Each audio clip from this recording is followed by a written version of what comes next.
नमस्कार, मैं हूं आपके साथ कुलभूषण राजदेव और आप देख रहे हैं जेएमडी न्यूज। देश की राजनीति में इन दिनों सबसे ज्यादा चर्चा अगर किसी एक नाम की है तो वो है राहुल गांधी, क्योंकि लोकसभा में नेता प्रतिपक्ष बनने के बाद उनसे उम्मीदें भी बढ़ी, लेकिन बिहार परिणाम आते ही फिर सवालों का तूफान खड़ा हुआ है। विरोधी कह रहे हैं कि राहुल की लीडरशिप में कांग्रेस लगातार पिछड़ रही है, जबकि खुद कांग्रेस दावा कर रही है कि ये सब वोट चोरी है।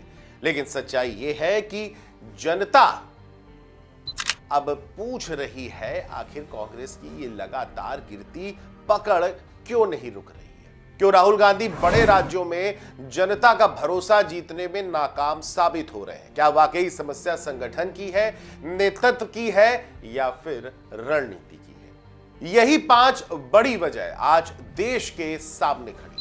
पहली और सबसे बड़ी वजह आपको बता दें, वो है नेतृत्व की कमजोरी माना जा रहा है, क्योंकि राहुल गांधी ईमानदार नेता के रूप में जरूर दिखते हैं, लेकिन सबसे बड़ी बात, राजनीति सिर्फ ईमानदारी से नहीं चलती। राजनीति में कठिन फैसले लेने पड़ते हैं और यही वो जगह है जहां राहुल गांधी अक्सर कमजोर दिखते हैं। पार्टी के अंदर सालों से चल रही गुटबाजी को रोकने में वे पूरी तरह से नाकाम साबित रहे। राजस्थान से लेकर पंजाब, मध्य प्रदेश से लेकर कर्नाटक, हर जगह कांग्रेस के नेता खुद लड़ते रहते हैं और राहुल गांधी सिर्फ देखते रहते हैं। विरोधियों को यही मुद्दा मिलता है कि राहुल कड़क फैसले लेने में हिचकिचाते हैं। दूसरी बड़ी वजह राहुल गांधी का अस्पष्ट संदेश है। दरअसल राहुल ने बेरोजगारी, महंगाई, भ्रष्टाचार जैसे मुद्दों पर कई बार आवाज उठाई, यात्राएं निकाली, पद यात्रा की, भारत जोड़ो यात्रा जैसी यात्राएं की, भाषण दिए, लेकिन लोगों तक वो तेज धार वाला संदेश नहीं पहुंच पाया जिसकी आज राजनीति में जरूरत है। उधर प्रधानमंत्री मोदी का नैरेटिव विकास के साथ साथ राष्ट्रवाद, मजबूत भारत, सीधा, सरल और असरदार होता है। राहुल की बातों में संवेदनशीलता तो दिखती है, लेकिन भीड़ को झकझोर देने वाला संदेश नदारद रहता है।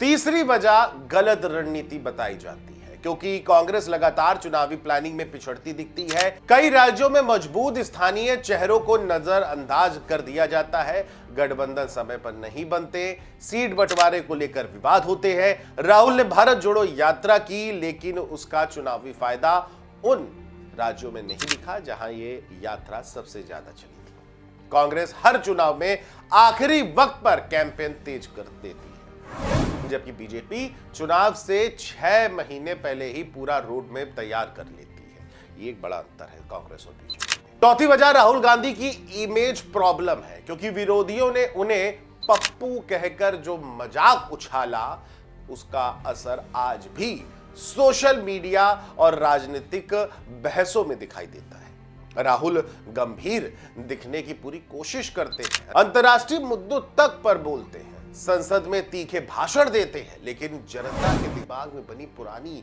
इमेज मिट नहीं पा रही। राजनीतिक ब्रांडिंग के इस दौर में छवि सुधारना भी युद्ध जीतने जितना मुश्किल हो जाता है।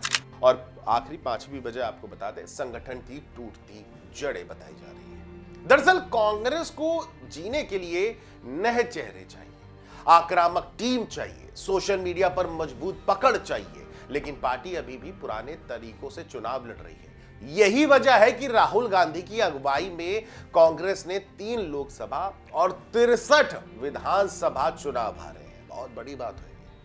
हालांकि यह भी सच है कि कर्नाटक, हिमाचल, तेलंगाना जैसे राज्यों में कांग्रेस ने उनकी ही अगुवाई में जीत दर्ज की है।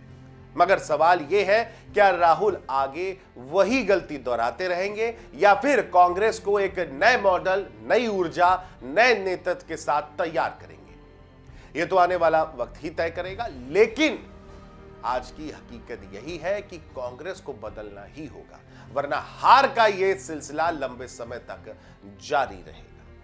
यह खबर आपको कैसी लगी, कमेंट करके मैं जरूर बताएं और देखते रहें जेएमडी न्यूज। नमस्कार।